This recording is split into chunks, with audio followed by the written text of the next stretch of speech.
বন্ধুরা আজকে বানাবো আমি পনির পরোটা। তো পনিরটা আমি গ্রেট করে নিয়েছি, আজকে নিরামিষ মতো বানাবো, তাই পেঁয়াজ ছাড়াই বানাবো, সেজন্য আমি আলু নিয়েছি।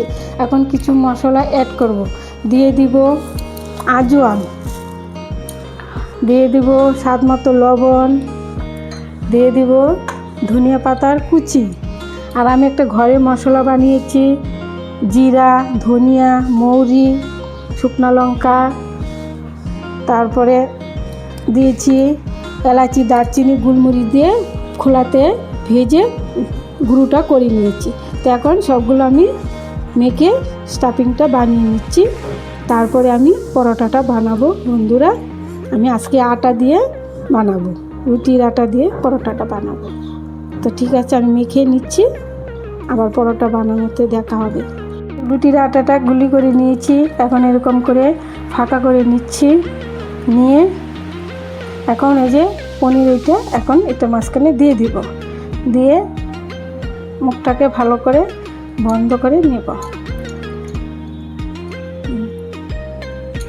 নিয়ে নিলাম, নিয়ে গোল করে হালকা একটু তেল দিয়ে এখন বেলে নিচ্ছি। বন্ধুরা একটু তেল দিলাম উপরে, দিয়ে একটু বেলে নিচ্ছি।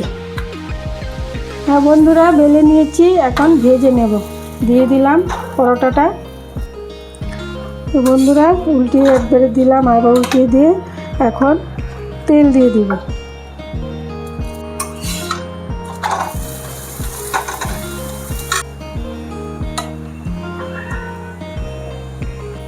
সেই ফুলে উঠেছে বন্ধুরা, দেখেন আমার পনির পরোটা সেই ফুলে উঠেছে।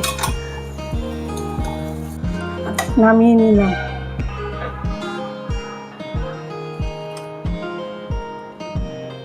তো বন্ধুরা আমি সব পরোটাগুলা ভেজে নিয়ে আসছি, পনির পরোটা ভেজে নিয়ে সসের সঙ্গে পরিবেশন করেছি। তো এরকম শর্টকাটে পরোটাগুলো বানিয়ে খাবেন, রুটির আটা দিয়ে বেশ লাগে, খেতে ভালো লাগে। আর আমার যদি ভিডিওগুলো ভালো লাগে লাইক, কমেন্ট, শেয়ার করে পাশে থাকবেন, একটা সাবস্ক্রাইবার করবেন। আর এই যে আমি ছিঁড়ে দেখাচ্ছি, স্টাফিংটা দেখেন কত সুন্দর হয়েছে বাবা, সেই গরম। এই যে স্টাফিংটা, তো এবার খাবেন, আমার সাথে পাশে থাকবেন, লাইক কমেন্ট করে।